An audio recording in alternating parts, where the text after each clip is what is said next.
No, it's not working. Oh, okay. Good morning, ladies and gentlemen. Welcome to the Town of Braintree's Memorial Day service at Blue Hill Cemetery. Please stand for the national anthem.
I would now like to ask the Braintree Veterans Council chaplain, Bert Tremley, to come and give our invocation.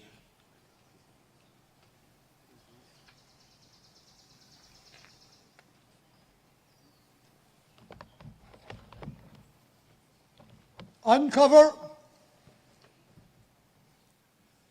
Heavenly Father, in thy hands the souls of the living and the dead. Remember, O God, we pray thee, the souls of our departed comrades. Conduct them into the place where they have prepared for them in thy heavenly kingdom. Bestow thy blessing and extend the healing power to the comrades who are still suffering from the tragedy of war. Lift up the hearts of those hardened with sorrow. Unto thy name be all honor and glory forever and ever. Amen. Cover.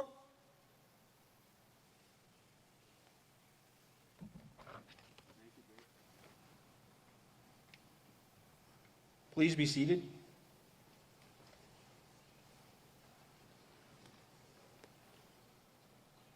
Memorial Day is more than just hot dogs, barbecues, and parades on this last Monday of May. The national holiday was established to honor those who have died in American wars. Memorial Day was originally called Decoration Day.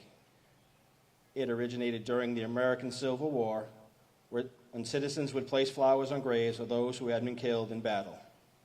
After the Civil War, many cities held observations in May for the families of both Confederate and Union soldiers who have died serving their cause. In 1868, John A. Logan, the Commander-in-Chief of the Grand Army of the Republic, an organization of Union veterans, promoted a national holiday on May 30th for the purpose of strewing with flowers, otherwise decoration the graves of comrades who died in the defense of their country during the late rebellion. After World War I, as this day came to be observed in honor of those who had died in all U.S. wars, his name changed from Decoration Day to Memorial Day. Since 1971, Memorial Day has been observed on the last Monday in May.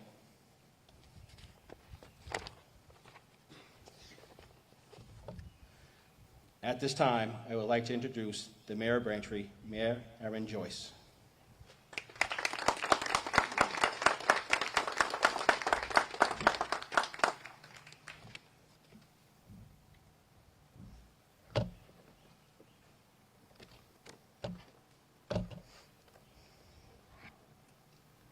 Good morning, everyone. That was quiet. You guys are far away. Good morning, everyone. Thank you. I want to offer a special thanks to the Ridge family for hosting us here this morning in the beautiful Blue Hills Cemetery. And I also want to just share the appreciation for the beautiful and solemn grounds that you maintain for our loved ones. I also want to thank all of our veterans who are joining us here today. Thank you so much for your service. Thank you also to our Veterans Service Agent, Vincent Fontaine, and Mary Ficacello for organizing this morning's events, and tribute to all of our American soldiers, sailors, airmen, and Marines, especially those who died in the lines of duty that we honor and remember this weekend on Memorial Day. We are so fortunate to be gathered here in this beautiful Garden of Honor this morning, rightly named after our own Corporal Gerald Gregory Bradley, a Braintree Marine who died in service to our great country during the Vietnam War. Corporal Gerald Gregory Bradley's memory lives on grandly in this space, grandly in the neighborhood he grew up in, Granite Park, and legendarily in the minds of those who knew and loved him. In receiving the Silver Medal awarded posthumously by the President of the United States to Corporal Gerald Gregory Bradley, the words used to describe him and describing his actions in war included things like conspicuous gallantry, intrepidity in action, boldly led, fearlessly maneuvered, courage, unwavering fighting spirit, steadfast devotion to duty, inspired, upholding, and in closing of the medal awarded, that he gallantly gave his life for his country. Those who loved him would probably add many more descriptors. I'm sure his hockey friends, knowing hockey friends, would have offered up some good ones too. Gone but not forgotten, especially this morning. I hope this weekend, while it's widely considered the kickoff to summer and filled with barbecues and parties, you will take the time to remember. You'll have a chance to ask your family and friends about memories they have for service members who have touched their lives and whose stories we remember this weekend. As a community, we owe an immense amount of gratitude and respect to those who have sacrificed so much. In too many situations, we remember those who sacrificed everything in their lives to protect our home, here in the greatest country in the world, the United States of America. And furthermore, here today, in the greatest town in the Commonwealth of Massachusetts, Braintree. When I was preparing for the remarks this Memorial Day weekend, my first Memorial Day serving as your mayor, and having the privilege to offer remarks here, I was talking about what Memorial Day means with my family. And my husband, Michael, shared a story near to him, and I wanted to share it all with you this morning. I want to take a moment to remember my husband's great uncle, Mr. Arthur Joseph Minkle Jr., fireman first class. His great uncle, whom he never had the chance to meet, was a casualty of World War II, serving in honor in our United States Navy. Fireman first class Minkle was aboard the submarine, the USS Growler, along with 89 other American sailors when it was sunk by Japanese vessels west of the Philippines on November 8, 1944. Our great uncle is missing in action, still unfound, but always remembered, and especially here today as I have this unique opportunity to remember him with all of you. At the time of his death and disappearance, the family was notified, of course, but with very little information, as was the unfortunate reality for so many families who go on to mourn the death of a loved one lost to war. Imagine losing a loved one so suddenly and being unable to learn of the details. As my mother-in-law shared this weekend, even after the family knew he was missing, they weren't supposed to talk about it. They weren't supposed to tell their neighbors or anyone else, because loose lips sink ships. While that's become somewhat of a catchphrase over the years, it really was the truth. And we had so many soldiers on ships whose lives could be at stake if the enemy were to learn of their location and mission. In fact, we still do have so many service members on top secret missions all over the world protecting us today. So today, I remember not only our great uncle, Fireman First Class, Mr. Arthur Joseph Minkle Jr., who remains missing in action, and Corporal Gerald Gregory Bradley, our own brave Marine who died in action during the Vietnam War and whose memorial we gather on today. But I remember all of our community members who gave their lives in the protection of our freedom and our country.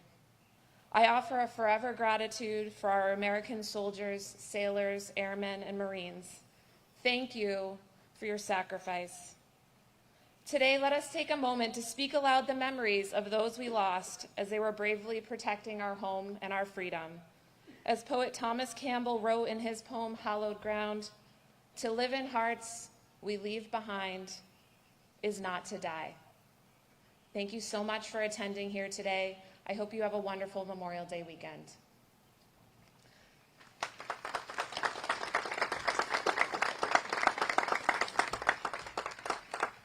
I'm pleased to introduce a valued colleague of our community, Congressman Stephen Lynch, who we are happy to have with us here today. Congressman Lynch continues to be a proud partner of our town, and I'm very happy to offer him an opportunity to share some remarks here this morning. Welcome, Congressman Lynch. Thank you, Madam Mayor. Thank you very much, Madam Mayor. It is a joy for me to be here with you. I want to thank our South Middle School chorus under the direction of choral director Amy Willett. Thank you so much for that beautiful rendition of the national anthem. Thank you so much.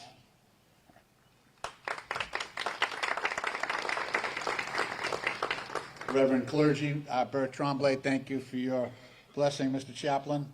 And I also want to recognize and thank Vincent Fontaine, our veteran service officer here in Braintree. Massachusetts is one of the few states that requires by law that each and every town be represented by a veteran service officer. And so Vincent handles that responsibility for us here in Braintree.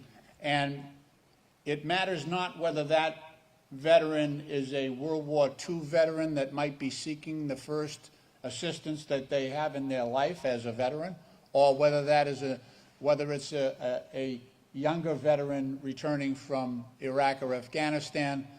Vincent is so dedicated and loyal, not only to those veterans returning, but also to their families. So he has been a blessing and a partner for my office in terms of trying to make sure that not only do we respect the service of our active military, but we greatly appreciate for what they have done and continue to do as far as their example to others when they return to this community. So thank you, Vince Fontaine, for your great work.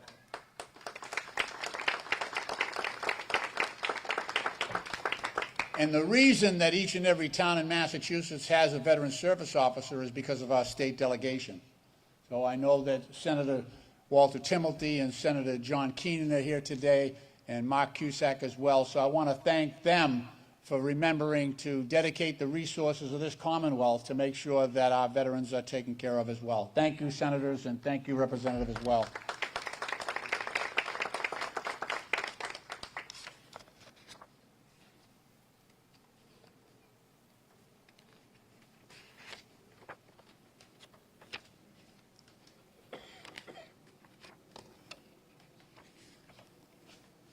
We are gathered here today in tribute to the brave men and women who made the ultimate sacrifice for our country.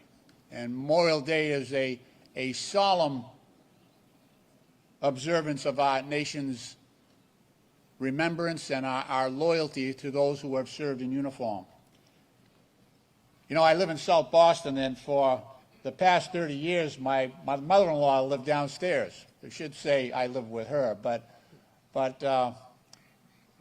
Helen Shaughnessy was a Gold Star mother. A Gold Star sister. A Gold Star sister. Her brother Arnie, he was killed in his first parachute jump over the Rhine in Operation Varsity, just a couple of months before the end of World War II. He was killed in that jump over the Rhine. He was 19 years old, and Helen was younger. She was 15. But she carried the burden of her as a Gold Star family member, and her mother, my wife's grandmother, was the president of the Gold Star Mothers Society in Boston at the time. And of course, in World War II, there were many, many, many Gold Star mothers that graced our community.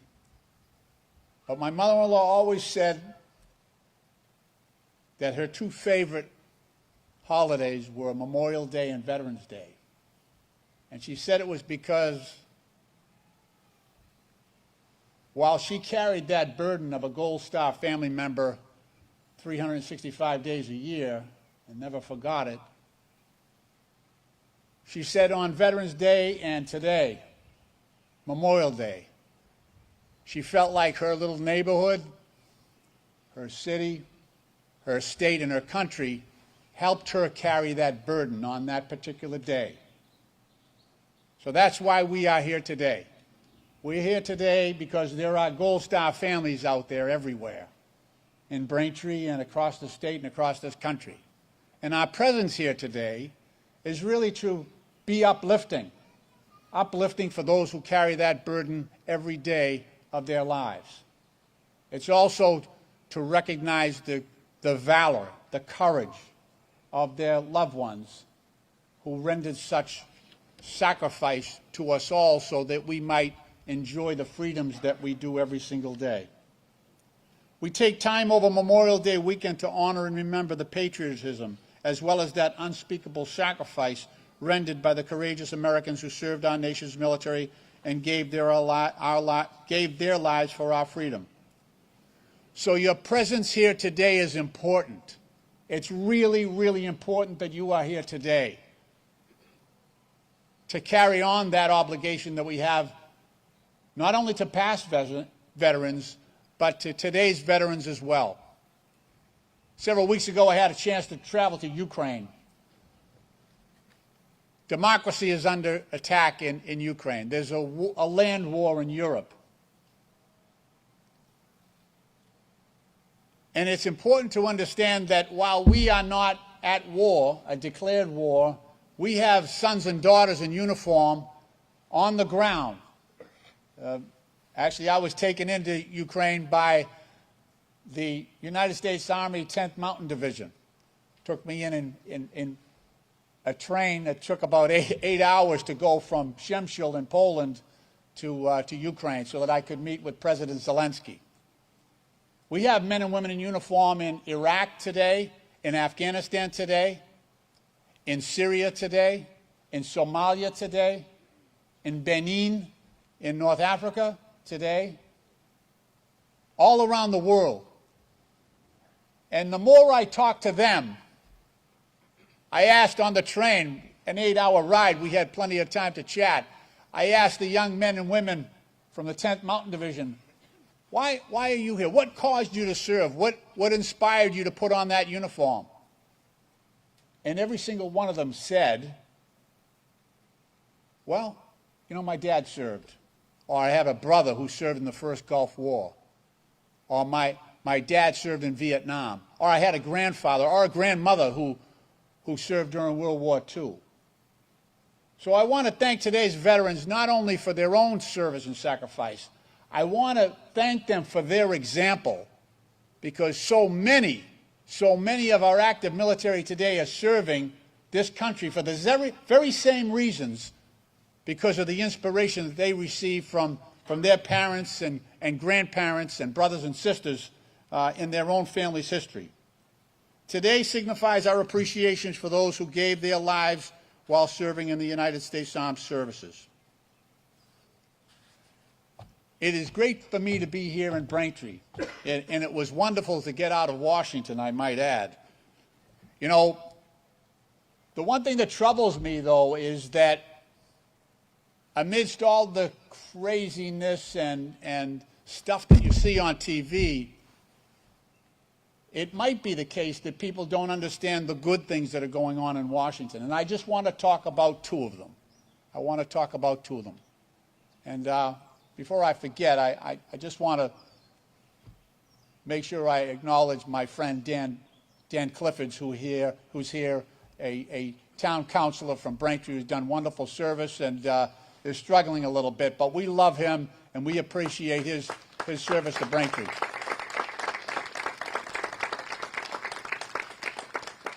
But a couple of things I want to talk about. One is the PAC Act. You probably haven't heard of it, but it's the promise, promise to address toxins that members of the U.S. military were exposed to over their service, during their military service. And it covers over 5 million men and women who are in the military, it's retroactive back to Vietnam to the current day. So in many cases, men and women who served our country came home with hidden wounds or disabilities. I had a woman come to me, her name was Kim Brooks. Her husband had recently passed away from a very unusual form of cancer. He was from Norwood, Lieutenant Colonel Brooks, and he was serving in Uzbekistan, just north of Afghanistan, at a military base that we had taken over from the Russians. The Russians used it years ago, and they had an airfield there, so when the U.S. came in, the Uzbek government allowed us to use it. What we did not know, however, was that when the Russians left, they dumped petroleum, they dumped radioactive materials and other elements that were injurious to people in that area. We didn't know that at the time.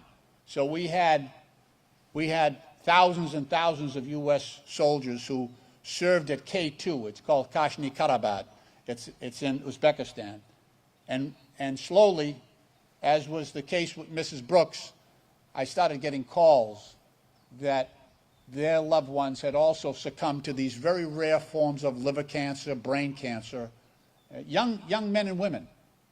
So I held hearings as the chair of the National Security Subcommittee. I held hearings. We put social media out there so that a lot of families came in. There was a group called Operation Stronghold that they represented the veterans. And so we put legislation forward. It was originally called the K2 Veterans Act because I was just dealing with this one base in Uzbekistan. But then my colleagues in the Senate added that into the PAC Act. So what happens now is that anyone who served in any of those conflicts, from Vietnam to Afghanistan and continuing to this day, who was exposed to any toxic substances or radioactive substances, is automatically presumptively eligible for health care at the VA, and their family members, if they should perish, are also eligible for benefits as survivors of those veterans who passed because of their exposure to those substances. So just to give you an idea, in the past week, we've recently deployed this. In the past week, in our little congressional district, we've had over 2,000 veterans and family members that have filed claims under that act. So thanks to your largesse, thanks to your loyalty, thanks to your kindness and remembrance of veterans, we're able to provide benefits to over 5.17 million veterans in this country who will never have to worry again about whether their health care is covered or whether their families will receive the benefits if they do perish from their war injuries.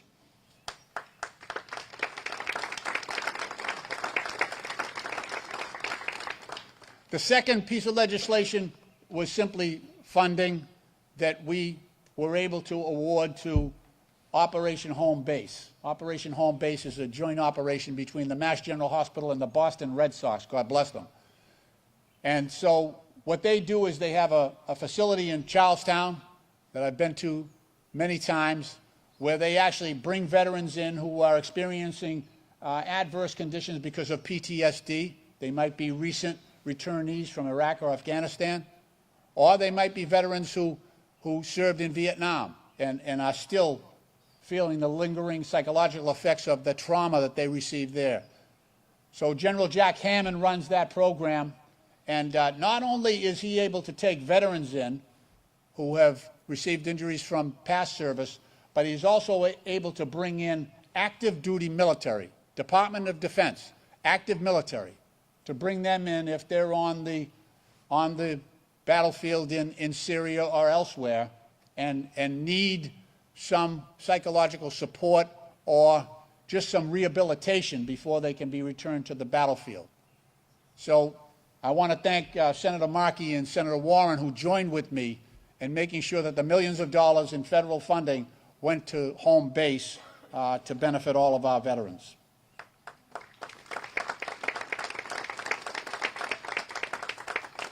In closing, one of the great things I get to do as a United States Congressman is nominate young people to our military academies, to the Coast Guard Academy, to the Naval Academy, to the U.S. Army facility academy at West Point, or the Merchant Marine Academy. And this is a big commitment for young people. It's a competitive process, very competitive process. But Braintree has a long and strong history of sending young men and women to serve at our academies. When they decide to attend a service academy, these young people are also choosing to live up to the example set by every other man and woman who has honorably served, and those who have set the ultimate example of courage, honor, duty, commitment, and sacrifice. So today I just want to recognize a few of the recent Braintree young people who have been willing. Not only do they go to the academies, but they're committed to 5 years of service beyond that. So it's a tremendous commitment for a young person to dedicate 8 years of their lives to anything, especially to the academies. So today I would like to recognize Genevieve Tang. Genevieve graduated from Braintree High School. Her parents are Ming and Cece, and she graduated the United States Military Academy just recently in the class of 2023 from West Point. I also was pleased to nominate Jack Gordon Grace. He went to Braintree High School as well. His parents are Thomas and Janine, and I nominated him to the United States Naval Academy earlier this year. So if you do the math, I think he would be a graduate of the class of 2026. So to all our veterans here, thank you for your service to our country. Thank you for the example that you continue to provide to these young people and others who currently wear the uniform. I want to thank Braintree, the town of Braintree, and the mayor especially, and the Ridge family for the way this is the prettiest. I have 18 towns and 3 cities in my district. This is the prettiest and most dignified remembrance that I attend during the year in my congressional district. May God bless the people of Braintree. Thank you for remembering our veterans, and may God continue to bless these United States of America. Thank you.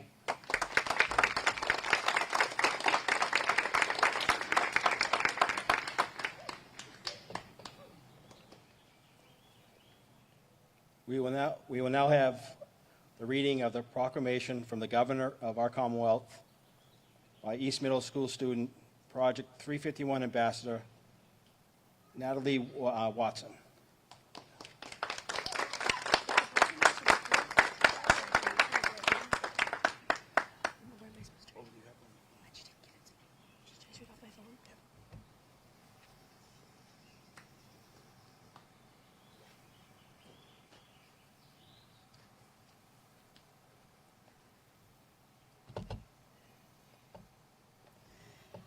A proclamation. Whereas, while the nation was still recovering from the Civil War, peoples in cities and towns across the country gathered to honor the soldiers who had given their lives celebrating the first Decoration Day.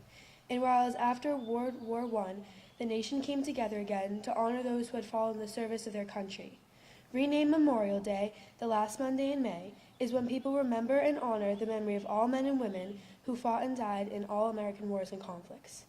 And whereas throughout our country's history, thousands of Massachusetts residents have fought in wars and conflicts to defend our safety and way of life. And whereas their legacy of patriotism and dedication to our country is an inspiration to all Americans.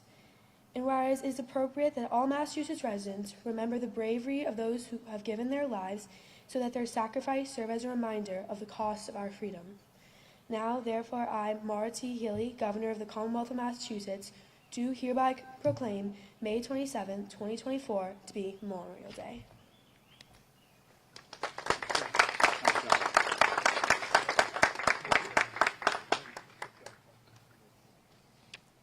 At this time, I'd like to ask State Senator Walter F. Timmerly to come forward and say a few words.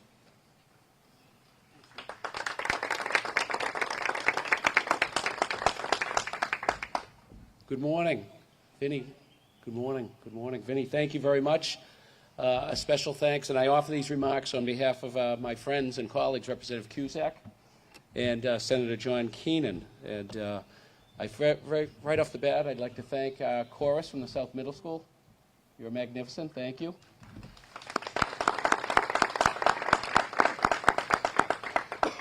And, of course, a very special thanks to each and every veteran today, represented by the Braintree Veterans Council, and our commanders, of course, Commander Vidal, Commander Williams, Commander Bourne, Commander Fontaine, and, of course, our mayor. Thank you, Mayor, very much for hosting us. And, of course,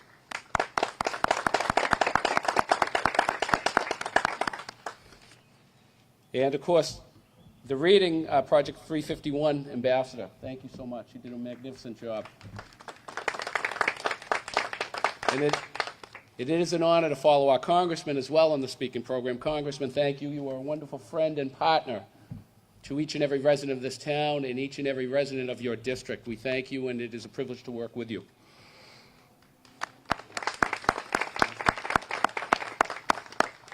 Today, on this Memorial Day, we gather to honor the brave service members of the United States Armed Forces who have made the ultimate sacrifice in defense of our great nation. We remember, we reflect, and pay tribute to these courageous heroes who valiantly gave their lives in service so that we may enjoy our freedom. Specifically, Senator Keenan, Rep. Cusack, and I believe that it is imperative to illuminate our heroes and our heroines and share some of their stories of sacrifice. Let us remember Navy SEALs Nathan Gage Ingram and Christopher J. Chambers, who in January of this year attempted to board an unflagged ship in the Arabian Sea carrying Iranian-made weapons on behalf of the terrorist regime in Tehran to Yemen. As the Navy SEALs left their boat to climb the terrorist smuggler ship, waves widened the gap between the vessels. Sailor Chambers plunged into the water, and Ingram immediately jumped in, as all SEALs will do, and all American service members, I would dare say, will do, to save their comrade and their fellow sailor. While the United States Navy successfully confiscated the weapons and apprehended all on board, dealing a blow in our ongoing war against terrorism, Navy SEALs Ingram and Chambers were never seen again, lost at sea. Their sacrifice reminds us of the ever-present dangers inherent in military service in the finest armed forces the world has ever seen, the United States military. Moreover, let us all remember United States Army Private First Class Frederick Coleman Murphy. PFC Murphy served our country as a medic during World War II in the European Theater of Operations, fighting the Nazis. A South Shore resident, PFC Murphy was born in Boston, lived in Quincy, and graduated from Thayer Academy right here in the town of Braintree. He enlisted for service in Weymouth, serving in the United States Army Medical Detachment in the 259th Infantry, 65th Infantry Division. As a medic with E Company, 259th Infantry, PFC Murphy landed in France in January of 1945, just 4 months roughly before the cessation of hostilities and the defeat of Hitler's evil Nazi regime.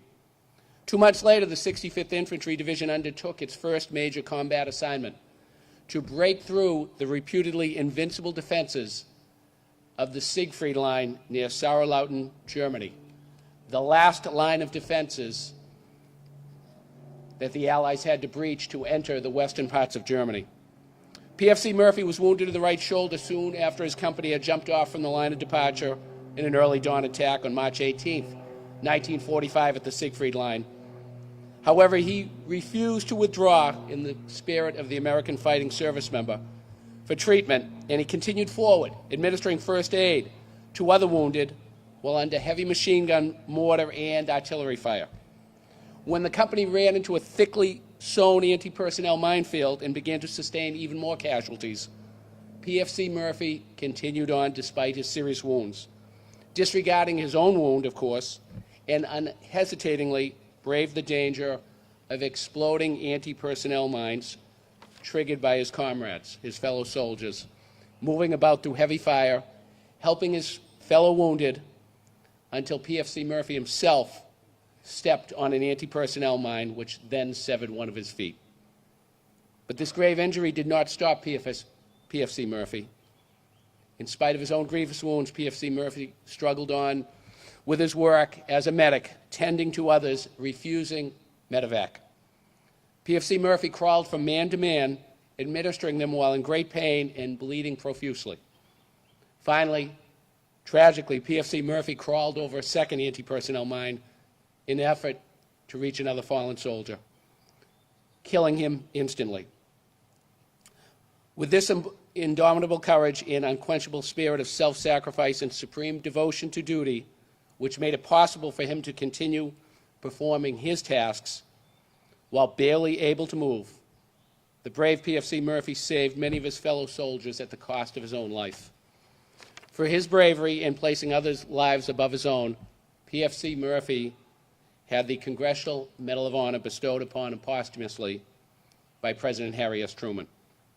There are hundreds of thousands of these stories of sacrifice, I would even suggest millions, of the American service member, of the soldiers, sailors, airmen, Marines, Coast Guardsmen, members of the Army Air Corps pre-1947.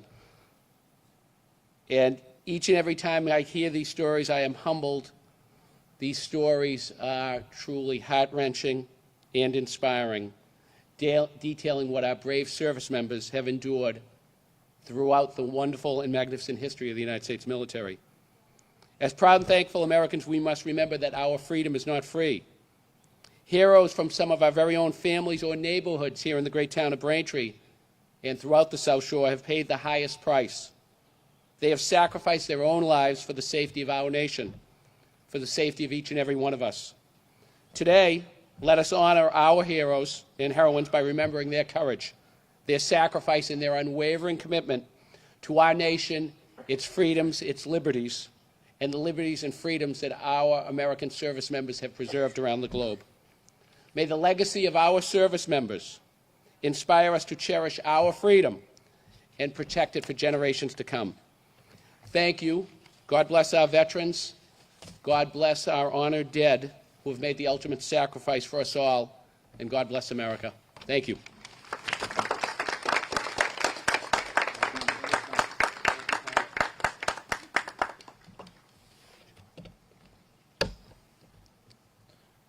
At this time, I would like to ask Councilor Joe Reynolds to come forward to read General Logan's charge.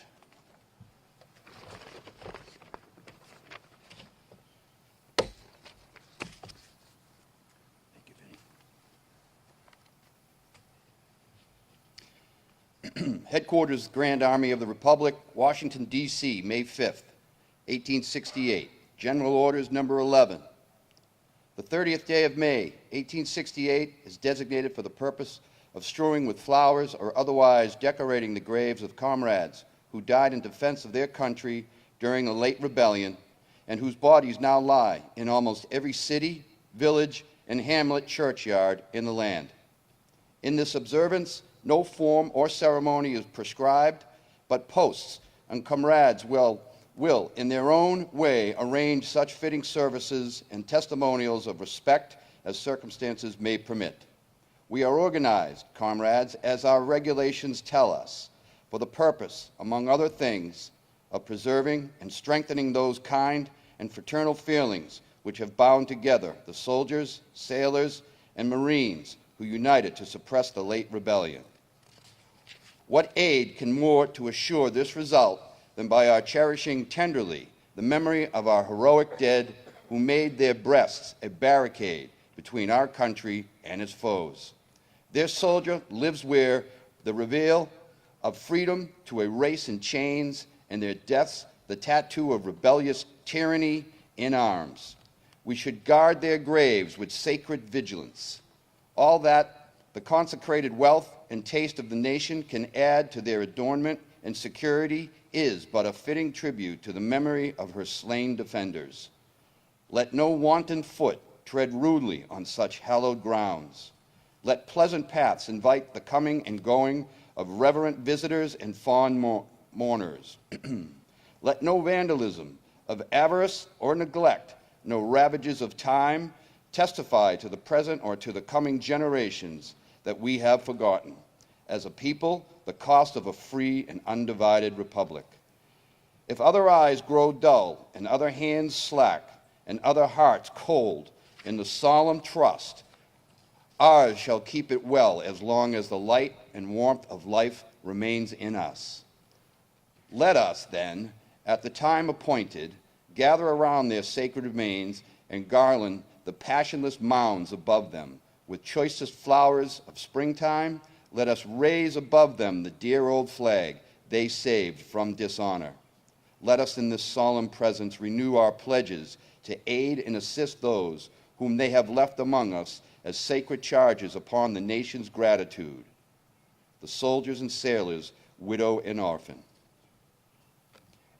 It is the purpose of the Commander-in-Chief to inaugurate this observance with the hope that it will be kept up from year to year, while the survivor of the war remains to honor the memory of his departed comrades. He earnestly desires the public press to call attention to this order and lend its friendly aid in bringing it to the notice of comrades in all parts of the country in time for simultaneous compliance therewith.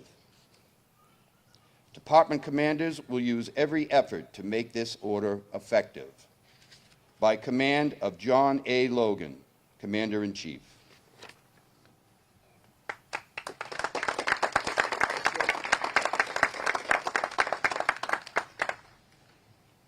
At this time, I would like to ask members of American Legion Post 86 and the Braintree VFW to come up and read the names of those veterans we have lost this past year.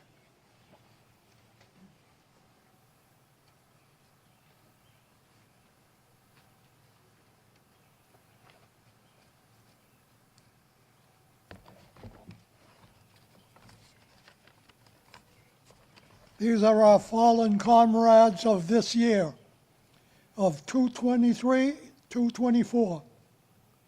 Paul G. Agnew, Braintree Veterans Council Adjutant Thomas J. Colligan, Past Commander Chaplain Catherine K. Connolly, Donald J. Curtin, Frank Drogo Sr., Past Massachusetts State Disabled American Veterans Commander, Nicholas Florigentino, Ray A. Hall, Barry T. Hannon, Glenn Lorenzen, William Manley Jr., Joseph Marinelli, Alton Parker Nadeau, Joseph Sheehan, Past Commander Carl Vitigliano.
We are now going to conduct our memorial service. Massachusetts 9th will lead it off.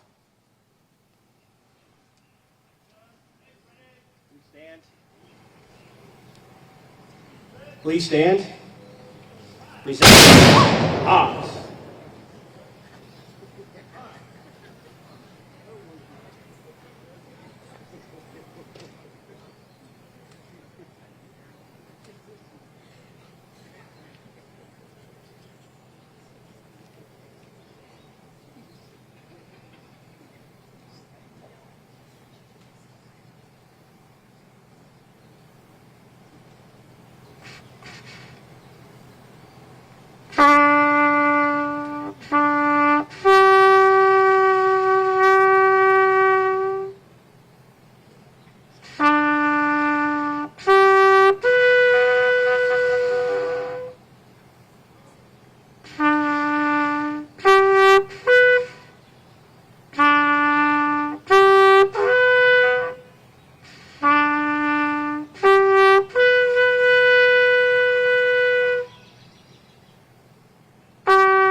Please be seated.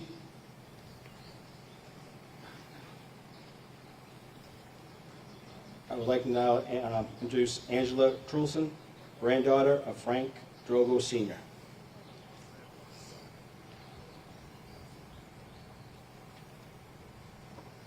Good morning. Congressman Lynch, Senators Timothy Keenan, Representative Cusack, Mayor Joyce, former Mayor Kokoris, Vinnie, Mary, thank you for inviting me today to speak about my grandfather. My grandfather, Frank Joseph Drogo Sr., he was a very proud man. He was proud to have served his country in the United States Navy. He was proud to be a frogman. Today we know them as the elite group, the Navy SEALs. He was proud to have served his community through the work he did with the various veteran organizations he belonged to.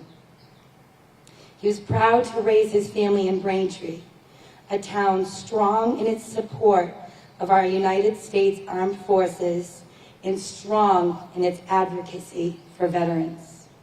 Braintree never forgets. You can be reminded of this as you drive through town and see the beautiful faces that adorn banners lining the streets. Some of these faces never made it home. Braintree never forgets. My grandfather's banner is proudly displayed on Washington Street, and I often take the long way home just so I can pass by and throw him a kiss. I find comfort in knowing how proud he was when I took him to see it for the very first time. Although he is no longer here on this earth, he will not be forgotten. Braintree never forgets.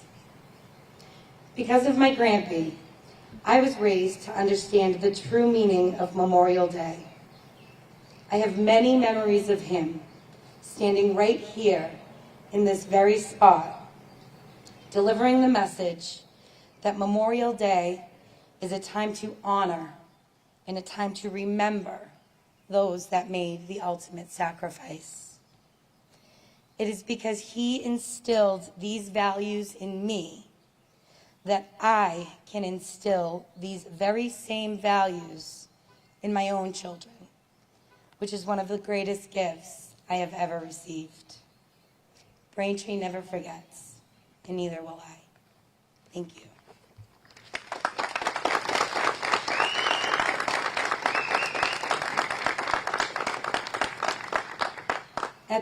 At this time, it is my honor and privilege to introduce our guest speaker, Colonel Tayona A. Enriquez. She entered the Air Force in 2001 as a graduate of the Air Force Reserve Officer Training Corps at the University of New Mexico, Albuquerque. She currently serves as the commander, 66th Air Base Group, Hanscom Air Force Base, Massachusetts.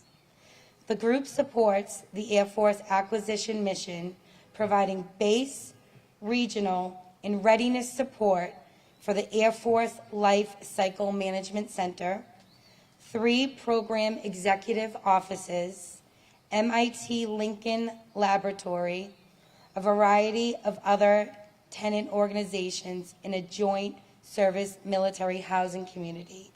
Please welcome Colonel Enriquez to the podium.